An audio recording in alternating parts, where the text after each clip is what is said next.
you had a lot of people who could raise, a bunch of money in 100 days, maybe raise $15 million, buy a $50 million property, pocket $1 million fee at that time, and then make what they think is going to be $5 million on that single deal. And instead, some of those people made money, but a lot of them just kept doubling down all the way up to the peak, right? And then they get stuck. Yeah, I mean, I would certainly say there's a fair bit of people who got over their skis in experience first cycle, and they came up post financial crisis, had maybe a great knack for marketing, and were able to raise a lot of capital in a high liquidity environment, right, where the government was printing money. Every asset was worth way more than it was yesterday. And so that money had to go somewhere. And the Fed was just printing, and it was obvious they were printing, and they were easing as well. So they were printing money, and they were, so everyone was sort of go for it. Right. And so I think people just sort of were like, hey, I'm going to secure the bag a little bit.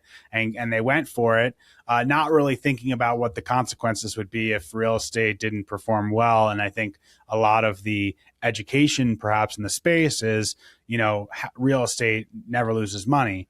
And that's, over over a 10 or 20 year rolling basis, that's true. Yeah. But over a 5-year rolling basis or a 3-year rolling basis, that's not true at all. And because it's a liquid, and because you have a real, it's a carry trade, you've got to be able to cover the costs. If you can't hold on, it doesn't matter about the 10, 20-year rolling returns. Those are irrelevant because you really need to be focused on the 36 months. So there was maybe a little bit lack of perspective. I think there were people who maybe didn't have a lot to risk. It was really an option for them, value, sort of like, hey, if this works out, I'm going to make millions of dollars, right? That's kind of the give and take with the from the sponsor's perspective.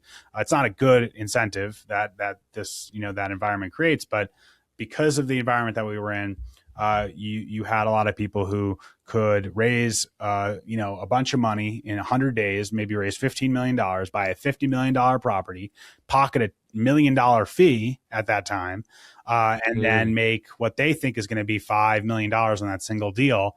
And instead, some of those people made money, but a lot of them just kept doubling down all the way up to the peak.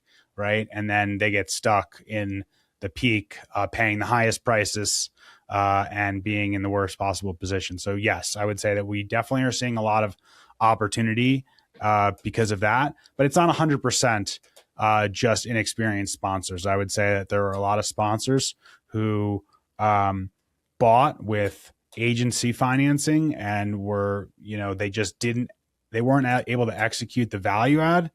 And as a result, because values went down 20, 25%, that's tough math, right? So even if you did everything, even if you bought at a reasonable level and you were relatively conservatively levered, if you didn't execute the value add that you anticipated, it's still quite hard. So it's been a challenging environment for a lot.